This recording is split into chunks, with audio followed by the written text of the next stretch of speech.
हम बात करेंगे preparation method of ether. Ether बनाने के यहाँ दो इम्पॉर्टेंट मेथड देखेंगे जो कि बहुत इंपॉर्टेंट है और बोर्ड एग्जाम में पूछे भी जाते हैं। पहला जो हमारा पार्ट आ जाता है यानी बाय डिहाइड्रेशन ऑफ एल्कोहल। अगर हम एल्कोहल का बेटा क्या कराते हैं, डिहाइड्रेशन कराते हैं तो हमें ईथर मिलता है। यहाँ पर दो कंडीशन समझते हैं। सबसे पहले बेटा ये हमारे पास एल्कोहल है, ठीक है। अगर हम एल्कोहल का H2SO4 की प्रेजेंस में 443 केल्विन टेम्परेचर पर अगर हम डिहाइड्रेशन कराते हैं तो यहाँ पर हमें एल्कीन मिलेगा। क्या मिलेगा? एल्कीन मिलेगा।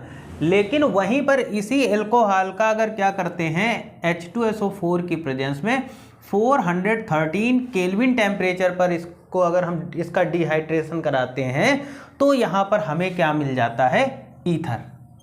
तो समझ रहे, यहाँ पूरा का पूरा खेल किसका है? सिर्फ और सिर्फ टेम्परेचर का है। मतलब 443 केल्विन टेम्परेचर पर अगर हम एल्कोहल का डिहाइड्रेशन कराते हैं H2SO4 की प्रेजेंस में तो यहाँ पर एल्कीन बनता है, ठीक है। यहाँ पर एथीन बना है जैसे।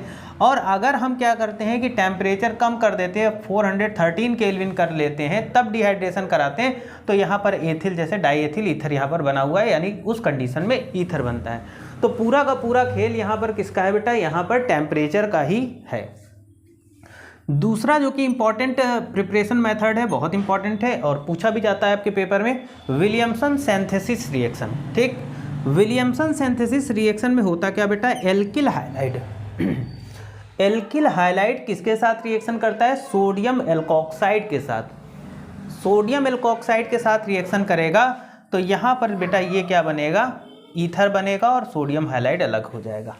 तो इस तरीके से यहाँ पर ईथर बनाने के ये जो दो मेथड मैंने आपको बताया आज के लेक्चर में, ये बहुत इंपॉर्टेंट है। इनको तैयार कर लीजिएगा क्योंकि पेपर में आपके पूछे जाते हैं। तो आज के लिए इतना ही रखते हैं। Thank you for this class.